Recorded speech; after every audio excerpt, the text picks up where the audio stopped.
Ils recouvrent les toits des maisons, des supermarchés, s'érigent en plein cœur des champs, des élevages même. En 15 ans, la France s'est équipée de dizaines de millions de panneaux photovoltaïques. De nouveaux paysages, de nouveaux déchets aussi. Il va falloir que tu le fasses remonter 2 cm pour le déclipser, tu sais, des petits crochets du bas là. Sur le toit de ce particulier, 12 panneaux photovoltaïques de première génération. Ils étaient garantis 25 ans, mais l'un d'eux a été endommagé par les intempéries et c'est tout le parc qu'il faut changer pour des panneaux plus récents, plus performants. Ça, c'est des panneaux qui ont une douzaine d'années, donc ça, c'est des panneaux qui font 195 watts.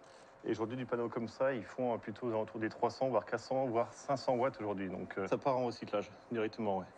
Ils sont transportés jusqu'à un point de collecte. Il y en a des centaines partout en France, gérés par un organisme agréé. Si vous avez un panneau en fin de vie, que vous soyez particulier ou professionnel, vous l'amenez sur un point d'apport volontaire. Et si effectivement vous avez plus de 40 panneaux photovoltaïques, là vous pouvez directement nous contacter et on enverra un camion chez vous. Le tout sans frais. Mais vous devez tout de même payer le démontage. Rien que cette année, 600 000 panneaux comme cela vont être démontés. Cela peut paraître beaucoup, ce n'est rien. Comparé à la vague que nous attendons d'ici à 2040, près de 7 millions de panneaux en fin de vie. Alors, qu'est-ce qu'on en fait ? Jusqu'ici, la majorité des matériaux de nos panneaux photovoltaïques étaient broyés, puis incorporés au bitume de nos routes. Pas le plus idéal en termes de valorisation, mais c'est en train de changer. Depuis quelques mois, une entreprise dans le monde est capable de réemployer les matériaux des panneaux.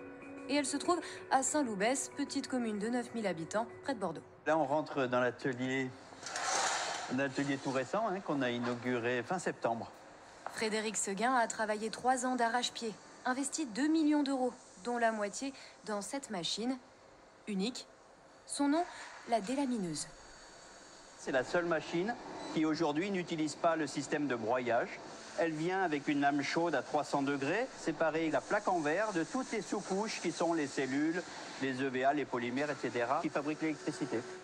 À la sortie, les plaques de verre sont intactes. En refaire des panneaux photovoltaïques est pour l'instant techniquement impossible, mais on peut quand même les réutiliser. On est capable de sortir du verre qui rentre dans le cahier des charges des verriers.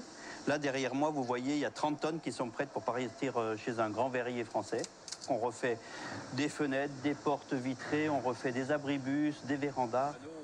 Seul bémol, il n'est pour le moment pas capable de valoriser les panneaux dont le verre est cassé. Ceux-là sont encore broyés. Cette année, il prévoit tout de même de recycler 50 000 plaques de verre. Et le reste alors ? Que fait-on de ce tapis de cellules photovoltaïques ? Dans un panneau, c'est de loin ce qui rapporte le plus. Ça n'a pas échappé à cette entreprise près de Grenoble. Elle vient de mettre au point une technique pour valoriser tous les métaux à l'intérieur.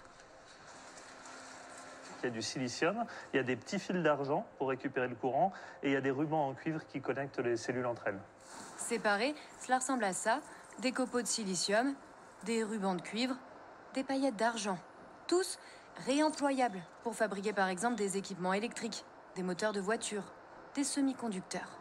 On va le mettre dans le four pour récupérer les cellules. Voilà comment cela fonctionne. Ce four à pyrolyse chauffe à très haute température les cellules du panneau pour récupérer uniquement au fond les métaux sans les faire fondre. Ils sont ensuite traités chimiquement, tamisés. Procédé là encore unique au monde et ils tombent à point nommé. Toutes les filières de la transition ont besoin de matériaux et de matériaux critiques. Le silicium est une matière qui est relativement abondante, mais les besoins vont exploser. L'argent est également une matière qui est précieuse également pour l'industrie. Donc être capable de recycler et d'optimiser la consommation de ces matériaux critiques, c'est absolument fondamental.